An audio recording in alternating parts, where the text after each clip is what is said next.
Hey guys, in this video, I'm going to show you how to get a modded version of Train Station 2 on your phone, which gives you unlimited gems. Basically, all you have to do in Train Station 2++ is to simply type your desired amount of gems. You can type any amount of gems you want to get, just go ahead and type it, and make sure it is turned on like this. Now, when you go ahead and simply hold this Next button, it should send it to your account. After finishing, open your account, and as you can see, the exact amount of gems you typed just loaded up.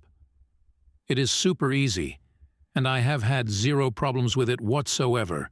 I'm going to show you guys how to download it.